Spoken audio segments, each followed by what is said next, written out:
todos. É uma grande honra estar aqui com vocês e eu gostaria de abrir a minha fala parabenizando a Chipros pela implementação desse nosso encontro hoje. E é importante notar que, pelas pessoas que a gente vê na palestra, vê na audiência, nós não estamos nem um pouco menos prestigiados do lado da audiência do que nós costumamos ver no Vale do Silício, na Armtecon, por exemplo, na Embedded Systems Conference, que são conferências que a gente tem o costume de falar sobre esses assuntos. E isso é uma coisa essencial, né? Nós temos, ao longo desses últimos 3 anos, feito uma trajetória de evangelização, como a gente falou aqui, que é criar a percepção nas pessoas que têm capacidade de realizar o que nós estamos falando aqui hoje, que é a realização de microeletrônica para uma atividade específica. E essa capacidade está disponível para absolutamente todas as pessoas do mundo que tiverem capacidade de entender qual é o processo que leva à realização de um ASIC, por exemplo. E o Brasil, recentemente, investiu bastante nesse processo de conhecimento, então a gente tem essas capacidades e esses grupos que estão dotados das ferramentas necessárias para fazer isso. Um dos nossos focos na minha empresa, que é a Grid Vortex, é fazer com que esse processo de desenvolvimento de soluções de microeletrônica, ou soluções de firmware até, seja de trás para frente. Ou seja, a partir do momento que a gente identifica, analisa um futuro glorioso para um dispositivo que não existe ainda, e estuda quais são os problemas, os liabilities, os problemas de segurança que vamos encontrar no futuro, a gente volta para o presente e faz esse tipo. Essa é a nossa abordagem. Uma abordagem bastante prática e pragmática. O que eu vou abordar hoje com vocês e partilhar um pouco é o que é o nosso processo de desenvolvimento desses sistemas, e que é um processo non-mainstream, é um processo praticamente gestado nesses nossos 30 anos de experiência de desenvolvimento de sistemas embarcados de segurança para sistemas críticos, e que resultou em uma visão que é uma visão partilhada por várias empresas no mundo, mas não é a visão do mainstream. Quer dizer, não se trata, no nosso caso, de implementar a forma que você produz software no ambiente de firmware embarcado ou de IoT, né, que é o que esse mercado passou a se chamar. Então a gente vai mostrar uma trajetória ligeiramente diferente. Como sair não do hardware para o software, mas como pegar a análise de o que é que a aplicação tem que fazer e voltar esse processo para o hardware em si, para você obter então sistemas com mais segurança, sistemas com mais segurança funcional. Rapidamente, porque a gente não tem muito tempo, a gente vai passar por alguns pontos que são pontos fundamentais aí. Vamos falar de o que é segurança nesse processo. Uma parte essencial que, na língua portuguesa, são 2 palavras diferentes, mas na língua inglesa, por exemplo, é representado por uma única palavra. Desculpe, é o contrário. Em português, a gente tem uma palavra que faz os dois termos, mas em inglês você tem 2 conceitos que andam quase sempre separados. Um é security e outro é safety. Em português, essas 2 palavras são a mesma palavra, segurança nos 2 sentidos. E elas não andam separadas. No ambiente de sistemas embarcados, safety é security, security é safety. Se você pensa no seu processo sem os 2 conceitos estarem na mesma frase, o processo está errado, humildemente. E como encontrar esse mix de abordagem que deveria resultar em sistemas melhores, né? Você tem que entender também um terceiro nível, que é uma falha, qual é o failure. E ali a gente vai mostrar uma abordagem de exemplo, que é o que a gente está fazendo no nosso projeto atual de ASIC. Primeiro, a motivação. A Glitchvortex definiu, já logo cedo na nossa vida, que nós deveríamos ser responsáveis por 100% da nossa implementação de segurança cibernética. Essa é uma decisão realmente crítica e pode ser polêmica, né? Quer dizer, como você tem um monte de stacks e produtos que fazem segurança cibernética, milhões de pessoas não podem estar errados. Enfim, a gente passou a olhar para a segurança como um problema de implementação e um problema de desenvolvimento. O ponto aqui é o seguinte: segurança, criptografia e algoritmos são basicamente gratuitos. O acesso é completamente disponível. E você consegue, num par de semanas, ler tudo o que é necessário para você entender o que é que compõe um ecossistema real de segurança cibernética, com todas as recomendações do NIST, e inclusive começando a ver Common Criteria, por exemplo. O ponto aqui está em decidir olhar esses processos como processos que são parte do desenvolvimento. Ou seja, eles são functional requirements. Eles não são uma coisa que você adiciona no sistema. Com esse mindset, a gente passou a desenvolver os nossos bibliotecas de firmware, de hardware, que respondem aos requisitos de segurança cibernética do NIST e da Europa, em blocos de segurança que a gente vai mostrar ao final da apresentação. E essa apresentação é basicamente um walkthrough de uma abordagem bem específica que contém firmware, contém um Cortex M3, contém segurança cibernética e contém integridade funcional. E isso é uma visão de dentro para fora, ou seja, uma visão de engenheiro de desenvolvimento para um produto final, e não uma visão de produto, né? A primeira coisa é o seguinte: não vamos falar de criptografia de dados, ok? Não porque não seja necessário, mas porque quando você fala de segurança cibernética em sistemas embarcados ou em IoT e foca demais em criptografia de dados ou em segurança de pacotes de comunicação segura, você está eclipsando uma série de outros pontos essenciais que têm que estar presentes, realmente são fundamentais estarem presentes dentro do Node, dentro do dispositivo. Então a gente vai abordar o que é segurança cibernética nesses sistemas, da interface para dentro e não da interface para fora.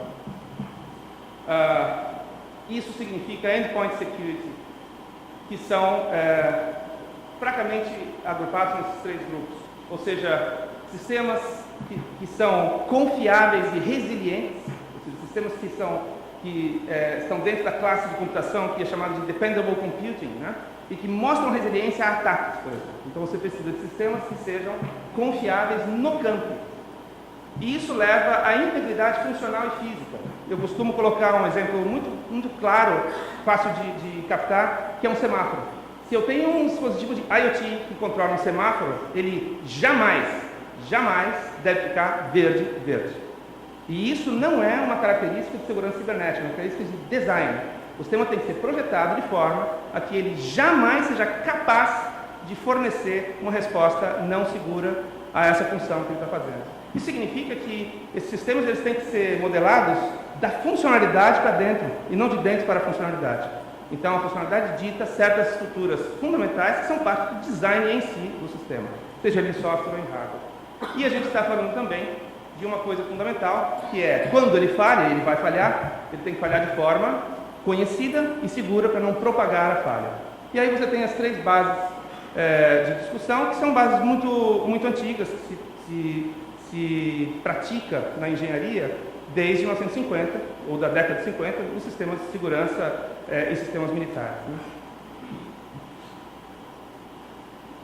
Quando estamos falando de nodes do IoT, que é uma coisa que a gente está inventando enquanto falamos, né? Quer dizer, amanhã a gente vai ter uma outra coisa diferente do que a gente tem hoje, mas basicamente a gente pode dizer que esses sistemas eles são atacados e comprometidos por uma quantidade de formas, né? Uma delas é ataques a protocolos de comunicação. Então, o próprio TCP/IP, a comunicação entre nodes, os protocolos industriais, todos eles têm falhas gritantes que são facilmente atacáveis. Então, se o sistema está conectado à internet, isso é um given, não é uma situação de será que vai ser atacado? Não, é quantas vezes por dia aquele node está sendo atacado de forma debilitante. E a gente pode ter de algumas vezes por dia a milhares de vezes por dia em ataques focados para aqueles nodes. Isso é uma definição essencial de projetos, tem que começar por aí. A partir daí, você consegue, dependendo da estrutura do sistema, fazer corrupção no firma, fazer injeção de código malicioso dentro do seu firma por causa desses ataques, injeção de comandos, manipulação de dados e falha física do sistema. É possível, grande parte dos sistemas que existem hoje desempenhando funções de controle, você consegue queimar o sistema a partir de um ataque de dados pela rede. É só você ter acesso aos drivers daquele sistema e colocar ele, por exemplo, com 2 pets ligados, top-down, você queima o sistema. E isso, por incrível que pareça, é mais comum do que a gente gostaria que fosse. Então vamos lá. Por uma perspectiva de projeto, uma perspectiva de design, é muito claro que a segurança não é uma coisa que se adiciona ao projeto. Você não compra segurança. Você pode comprar um asset de segurança e integrá-lo no sistema, mas isso não pode ser feito nas últimas etapas do seu projeto. Você tem que começar pensando em como que ele será atacado, como que ele falhará, como que será o processo de integridade desse sistema. Portanto, isso é o que a gente está chamando de Security by Design. Security não é um pensamento que você fala, tinha que ter security, vamos ver aqui, eu acho que preciso de security. Não é assim. Você tem que começar o processo pensando na infraestrutura funcional e como que a segurança é vista dentro dessa infraestrutura.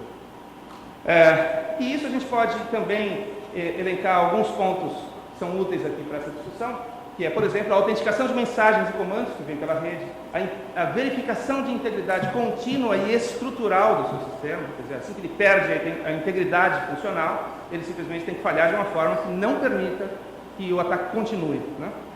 A implementação de funções criptográficas, e aí sim faz todo sentido você ter um bloco já pré-certificado de funcionalidades e de funções criptográficas. A trajetória para você realizar a certificação de um bloco criptográfico que atenda às necessidades e requisitos das funções criptográficas é bastante grande e é cara, né? Porém, ela pode sim ser realizada pelo implementador final. A detecção de falha e contenção de falhas e as respostas de falhas seguras estão no mesmo nível da criptografia de dados no seu sistema. E o que é seguro do ponto de vista de safety? O que é seguro em termos de não colocar vidas em risco, não fazer com que sistemas de controle saiam do controle, como fazer que armas sejam acionadas quando elas não deveriam, né? Safety é um conjunto mais simples ainda de conceitos que tem que ser atendidos. Um sistema que é seguro do ponto de vista de safety, ele tem que ter respostas determinísticas absolutamente desenhadas no sistema. Ele tem que ter comportamentos muito bem controlados para todas as entradas. Então, uma certa quantidade de entradas de um node que seja superior ao meu node deve esperar uma resposta baseada naquelas entradas. E isso tem que ser garantido by design. E uma vez que eu falhe ou que aconteça qualquer coisa, jamais coloque aqueles 2 FETs em curto. Jamais coloque aquelas 2 lâmpadas em verde. Isso tem que ser, muitas vezes, feito pela estrutura de hardware do sistema. Mas ele é um conceito sistêmico, né? Ele vem desde o hardware até a implementação final do sistema de comunicação de protocolos, para nunca colocar as saídas do meu sistema em uma situação insegura, que propague a falha para frente. Se eu sou um controlador de uma ponte rolante e eu estou controlando ali os motores daquela ponte rolante, não posso propagar a falha para fazer com que a ponte feche em cima de um navio que está passando ali naquele momento. Ou uma coisa muito mais prosaica, mas também tão crítica quanto, se eu sou um controlador de portão de um prédio, eu jamais posso permitir que o portão fique abrindo e fechando muito rapidamente e matar crianças dentro dos carros, como aconteceu na França nesse ano de 2017. Porque essa é a realidade. Não importa o que eu faça, meu sistema vai falhar. Softwares e hardwares dependem de engenheiros e são falhos. Nós cometemos bugs e cometemos problemas. Não somos perfeitos. Então, a metodologia ela tem que permitir que você tenha sistemas falhos que sejam capazes de não desempenhar aquelas funções erradas, digamos assim. E todos os seus sistemas vão falhar. Não existe esse negócio de, nós somos muito bons, a gente não coloca bugs no sistema. Isso não existe. E o que é safety nesse conceito mais sistêmico em termos de controle? Por exemplo, o ambiente de controle de uma planta nuclear. Fora os problemas bastante conhecidos em 3 Mile Island e em Chernobyl, por exemplo, plantas nucleares já chegaram bastante próximo de quase acidentes que não se propagaram por causa da filosofia de design e engenharia dos sistemas de controle. Então, todos os seus sistemas, agora não é mais uma possibilidade futura, todos os sistemas estão conectados, ponto. Se eu estou desenvolvendo um pequeno software de um sisteminha que vai ser vendido pela minha empresa que se conecta na internet, ele está conectado nos sistemas que estão abaixo dele na hierarquia e ele vai fornecer informações para quem está acima dele na hierarquia. Então ele tem que pensar em como que ele vai desempenhar dentro desses ambientes. E as saídas são as saídas de segurança, né? Elas têm que ser qualificadas a partir da aplicação. Então, naquele caso do portão que fecha em cima de um carro, eu tenho que olhar que eu não posso matar a criança que está lá dentro. Se eu tenho um sistema de sensores, simplesmente, e que vão ser aplicados em uma nuvem que toma decisões de segurança estratégica dentro da cidade, esse sensor tem a responsabilidade de mandar informação conhecida e garantida, porque ele pode ser spoofed, e alguém pode injetar dados naqueles milhões de sensores e fazer com que a cidade pense que está sendo vítima de um terremoto, por exemplo. Então, uma série de respostas, que são respostas de alta criticidade, são tomadas pelos sistemas automáticos e você deixa desguarnecido outros setores da cidade. Por exemplo, um simples sensor pode ser atacado aos milhões ao mesmo tempo num ataque de massa de injeção de comandos. Esse sensor precisa ser seguro. Falhas sistêmicas são as coisas que você não pode deixar acontecer. Na época em que o software definia o sistema inteiro por um único software, isso era um pouco mais fácil. Nesse momento, falha sistêmica, evitar falhas sistêmicas significa você ter a responsabilidade de pensar fora da sua caixa sempre, o tempo todo, né? E o que acontece é que, de uma maneira bem simples, se o sistema está mostrando um desvio do que ele foi projetado para fazer, ele está em falha. Mesmo que isso não seja, nesse momento, um problema, ele está em falha. Essa falha será exploitable por alguém no futuro.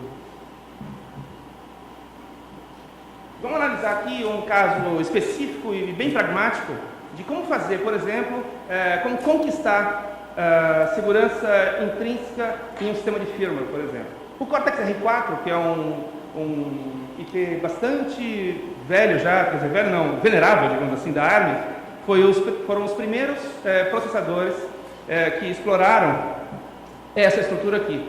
A série Hercules da Texas Instruments, que usa o Cortex-R4, ela implementa 2 processadores funcionalmente idênticos, que estão em lockstep, e um processador está 2 clocks à frente do outro processador. Esses 2 IPs eles são implementados, espelhados e girados. Ou seja, as cross-sections de single event failures, por exemplo, causadas por raio cósmico, elas vão atacar áreas diferentes daqueles processadores e vão falhar sempre de forma não idêntica, né?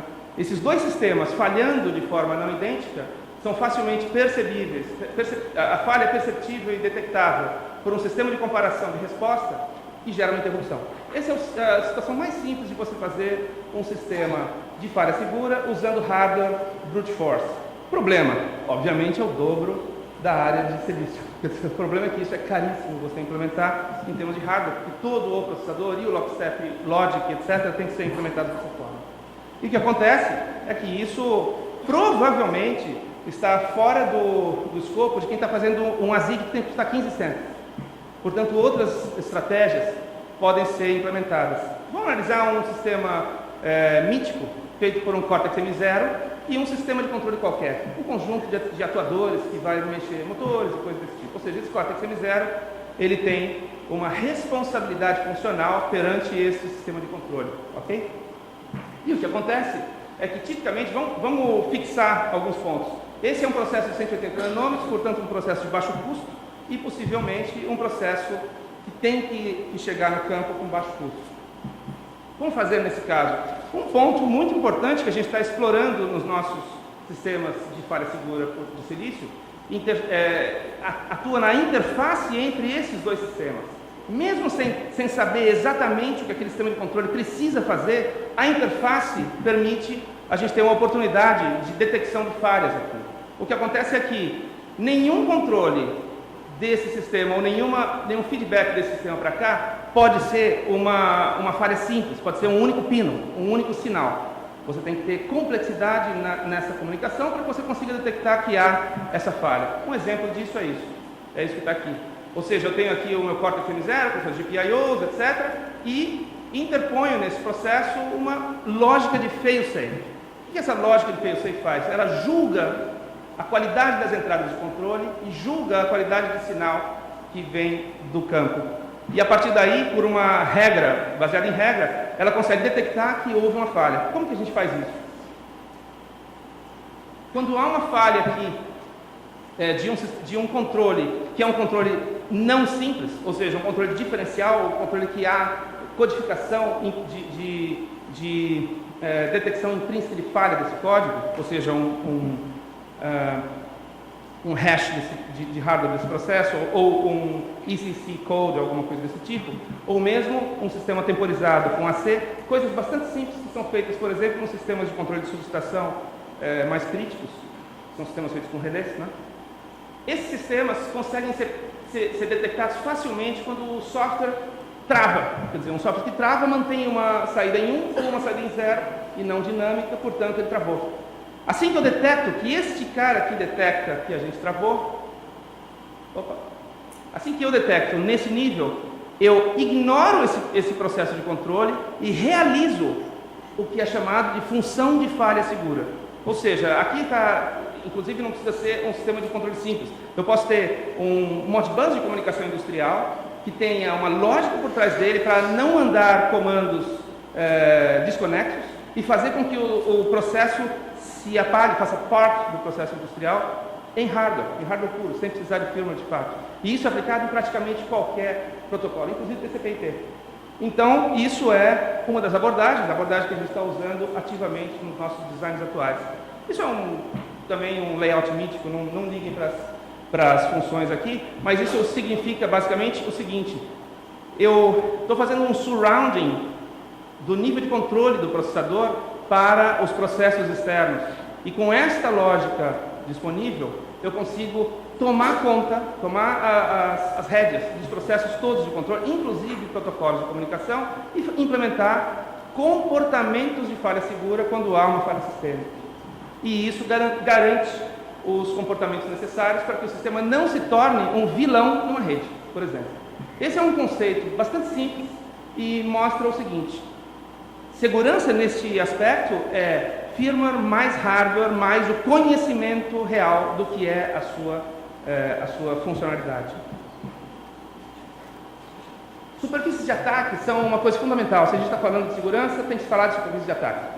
O que é a implementação de um sistema seguro? É a minimização ou a eliminação das superfícies de ataque. O Vitor Greenblatt falou de uma forma bastante competente sobre os esforços que a Synopsys está fazendo para minimizar ou eliminar as superfícies de ataque nos sistemas que são as células de controle. Esses sistemas são o código de boot, o código de atualização de firmware e sistemas críticos, né? Sistemas de verificação criptográfica de chaves, etc. A mesma abordagem acontece no ambiente da Army, que é o... Escudero, eu esqueci o nome do Secure Core da Army. É o Trust Zone, né? O Trust Zone da Army implementa a mesma coisa.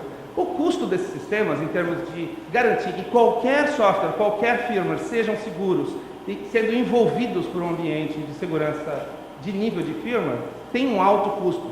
O que acontece é que, para sistemas extremamente pequenos, para sistemas realmente em que 100 mil ou 200 mil dólares de IP são relevantes dentro do budget do produto, você precisa de uma abordagem um pouco mais pragmática para garantir a eliminação dessas superfícies de ataque que estão expostas. E a gente está falando de interfaces de rede, buffers de mensagens expostos e que são partilhados pelo firmware e pelo protocolo de comunicação externo, os protocolos de update de firmware, que são todos extremamente falhos nesse momento. Todos os dias a gente vê isso, quer dizer, você transforma um dispositivo que está na casa da pessoa, tem um Linux rodando lá dentro, num dispositivo que você quiser. Porque a partir do momento que você tem um Linux lá, ele é um dispositivo universal. E a partir daí, eliminação dessa superfície de ataque leva a um sistema mais seguro. Uma outra coisa bastante importante, e é praticamente impossível de se realizar de uma forma simples, é o boot do sistema. Boot seguro é uma das coisas fundamentais de qualquer sistema seguro. E o que acontece é que você realmente se dúvida de complexidade desenvolvida no sistema e você precisa de hardware. Boot seguro não existe sem um hardware dedicado. O que acontece é que a solução simples e barata para esse tipo de processo é um ASIC. Quer dizer, se você sabe o que você precisa, se você sabe quais são as funções que você está projetando, você deve realizar um ASIC. Porque por software somente você não vai conseguir realizar a implementação de segurança pretendida. E o que acontece é que aqui você tem a oportunidade de tomar o controle funcional de todo o sistema, a lógica de controle funcional. Circuitos de falha segura podem ser implementados a um custo extremamente baixo, se você sabe realmente quais são as funções de segurança necessárias. E os ataques podem ser detectados por circuitos de falha segura e a resposta pode ser designed in no hardware ou até numa interação com o firmware. E a implementação de funções de segurança que são certificáveis é possível se você tem controle e se você conhece os states de implementação. E o processo, a proteção da informação e da funcionalidade se torna possível no ASIC. Além disso, é impossível comparar a eficiência de sistema de uma implementação com uma eficiência de sistema implementada no ASIC. Por que isso? Porque hardware digital é naturalmente capaz de realizar processamento paralelo a um custo bastante pequeno. Isso significa que eu posso operar aquele sistema a 1/10 do clock que eu teria que fazer não ser um multithreaded de um microcontrolador que realize todas as funções em firmware. Então eu tenho um ganho, um energy delay performance desse sistema muito superior se eu tenho a dosagem correta de lógica paralela e de lógica em firmware. Aqui há um ponto fundamental que é pouco percebido. Não costumo ver isso sendo tratado em gráficos, etc. E, inclusive eu não coloquei em gráficos. Num sistema embedded típico, um sistema embedded de 50.000 a 300.000 linhas, que é um sistema pesado e tal, não mais do que 5% daquele código é de fato lógica de aplicação. Ou seja, de 95% a 90% daquele código é boilerplate code, ou seja, aquilo que você precisa fazer com que o microcontrolador realize em termos de máquina computacional para que ele se torne útil para a sua aplicação. A primeira coisa a fazer são as camadas de baixo nível do sistema que transformam aquela máquina de estados universal, que é um processador, na máquina computacional necessária para desempenhar as suas funções. E este pedaço de código toma 90% de um sistema típico bare metal. Se você colocar um Linux naquele processo, o Linux tem 3 milhões de linhas de código. Eu duvido que a sua aplicação tenha mais do que 300.000 linhas de código. Então é muito menos do que 1% de código real que está sendo utilizado para a sua aplicação. Isso significa que se eu tiver a implementação bem balanceada em hardware daquela máquina computacional necessária, eu reduzi o meu código em 20 vezes, pelo menos. E isso resulta em menos memória, menos energia, menos clock. Além disso, um ASIC bem desenhado dentro desse conceito tem full flexibility, tem uma flexibilidade bastante grande.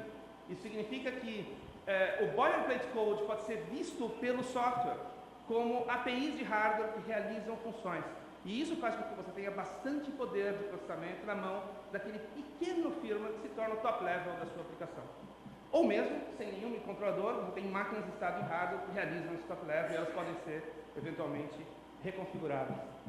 Isso significa que esse novo casamento do firmware de microcontroladores com o hardware dedicado tem um alto potencial de ser mais eficiente, e de fazer com que você consiga realizar dentro daquele chip de 30, 50 cents, funcionalidades seguras e complexas que você precisaria de sistemas de dólares para realizar. Isso eu já falei lá atrás, quer dizer, hardware digital é naturalmente paralelo. Então, a necessidade de quantum energético que ele precisa para rodar pode ser realizada com uma frequência de clock menor. Rapidamente, aqui não vou entrar em detalhes, mas isso é um dos bloquinhos do nosso sistema, que é a implementação do conhecido e trivial algoritmo do SHA-256. Ele é só a base do Bitcoin, por exemplo, em termos de mining do bloco zero. O SHA-256 é bastante estudado e bastante realizado em implementações eficientes. Essa daqui é uma delas, é uma single clock per bit. Né? Aqui eu tenho 64 clocks por cada 512 bits de mensagem, e ela pode ser facilmente implementada em hardware como uma máquina de 256 bits de largura. A implementação disso em firmware requer esta quantidade de código. Isso aqui é feito assembly de ARM Cortex M3 ou M4 escrito na unha para realizar esta função. O que acontece é que isso aqui é cerca de 2.500 vezes mais lento do que um sistema feito por hardware se ele tiver que fazer performance. E é cerca de algumas centenas de vezes mais lento se você estiver querendo economizar clock. O que acontece aqui é que nós estamos falando de o que é necessário, quais são os blocos criptográficos, os blocos de funções seguras necessárias para que eu implemente no meu circuito, no meu ASIC, aquilo que é o minimum standard. Então a gente está falando de um CryptoCore que pelo menos faz hash de 256 bits, HMAC em cima de SHA-256, um True Random Number Generator em cima da difusão de entropia que vem desse puff, um HMAC Key Derivation Function, que permite que eu expanda aquela base de entropia para geração de chaves de alta qualidade, e algoritmos de assinatura digital. Com isso, com essa pequena quantidade de funções criptográficas, que são todas da família do SHA-256, eu consigo realizar assinatura digital e reconhecimento de verificação da assinatura digital de chave pública, consigo gerar chaves de nonces e de acessos para autenticação de alta qualidade, e consigo, de fato, fazer com que os processos de firmware estejam entremeados no processo de segurança. Para finalizar, o que a gente está falando aqui é essencialmente que a segurança funcional e a segurança de dados são coisas que andam juntas. No IoT não existe separação entre esses conceitos. O nível de Trust Acquisition e Trust Level Requirements para que esses sistemas de ponta, desempenhem um processo realmente seguro em uma estrutura maior, exigem que você tenha alta qualidade de autenticação em qualquer dado que saia desse sistema. Então ele tem que ter a capacidade de ter chave segura e chave pública, por exemplo. É uma das estratégias. E além disso, tendo a capacidade de fazer a hibridização de processamento, ou seja, eu tenho realmente lá um core de 256 bits dedicado para a função de segurança, enquanto que eu tenho um Cortex M3, por exemplo, desempenhando processos de controle de alto nível. E isso significa que eu atinjo o custo de energia necessário para operar esses sistemas em quantidades de potência que são disponíveis a Energy Harvesting Systems, por exemplo, ou baterias de muito longa duração, ou mesmo custo energético de milhões de pontos, equivalentes a um custo energético muito menor. E a integração de Mixed Signal dentro desse processo faz com que você, de fato, coloque um sistema que seja uma função unitária, uma função atômica no processo de sensorização, análise da física desses sensores e a autenticação de dados para disponibilização para processos que se seguem. Todas essas características nós estamos implementando no chip que a gente está desenvolvendo neste momento com a Chipos e com o IMEC, que está fornecendo, por exemplo, o puff de alta entropia, que fornece a qualidade entrópica necessária para o nosso criptoprocesso, que é essencialmente a implementação dos algoritmos padronizados do NIST de uma maneira eficiente no hardware. E isso vai levar essas condições todas vão levar a um chip que tem capacidade local de processamento elevada, segurança intrínseca embarcada para alimentar dados de alta qualidade da rede e, por exemplo, redução de liabilities, quando você usa blockchain para fazer store dos processos de medição meteorológica, dos processos de decisão, dos processos de controle. Né? Muito obrigado.